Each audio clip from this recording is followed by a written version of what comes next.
বন্ধুরা, তোমরা কেমন আছো? আশা করি খুব ভালো আছো। আমিও খুব ভালো আছি। আজকে বাজারে গেছিলাম। এই দেখো, টাটকা লোটে মাছ নিয়েছি, একদম মোটা মোটা।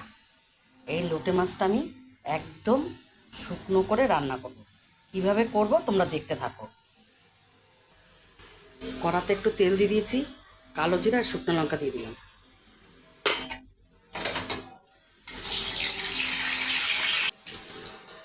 এখানে এখন কুচনো পেঁয়াজ দিয়ে দিলাম। এখানে গোটা রসুন দিয়ে দিলাম আর কাঁচা লঙ্কা দিয়ে দিলাম। দিয়ে ভালো করে একটু ভাজবো।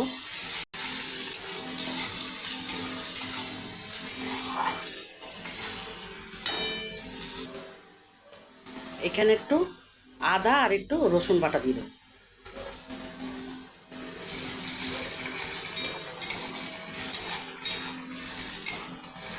মশলাটা একটু ভাজা ভাজা হবে।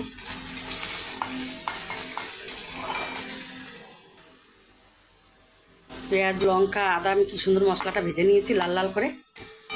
এখন আমি মাছগুলো দিয়ে দেবো।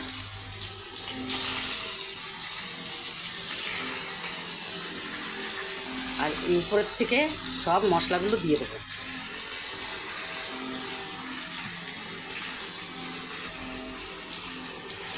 এখন ভালো করে কষিয়ে নেব।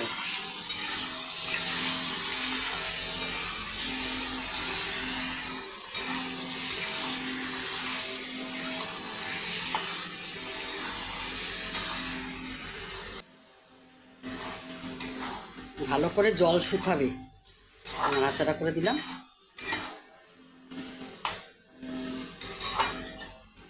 আস্তে আস্তে করে জল শুকাক। দেখো বন্ধুরা, আরও মাছটা ঝুরঝুরা করতে হবে, আরও জল শুকিয়ে ফেলতে হবে। আর মাছের মধ্যে যে একটা কাঁটা থাকে, এই কাঁটাটা তোমরা তুলে ফেলে দিতে পারো, আর নালে যখন ভাতের সঙ্গে খাবে তখন ফেলে দেবে। এই যে এরকম কাঁটা আমি কয়েকটা তুলে নিয়েছি। আরও জল টানবে। মাছটা আমার শুকিয়ে গেছে। এখন একটু মিট মশলা দেবো এখানে, দিয়ে ভালো করে নাড়ব। পুরো জল টেনে গেছে। এখন আমি নামিয়ে দেব। বন্ধুরা, এই দেখো আমার লোটে মাছটা হয়ে গেছে, একদম শুকনো করেছি। ভালো লাগলে একটা লাইক কমেন্ট শেয়ার করে দিও। আর তোমরা এরকম বাড়িতে বানিয়ে খেও।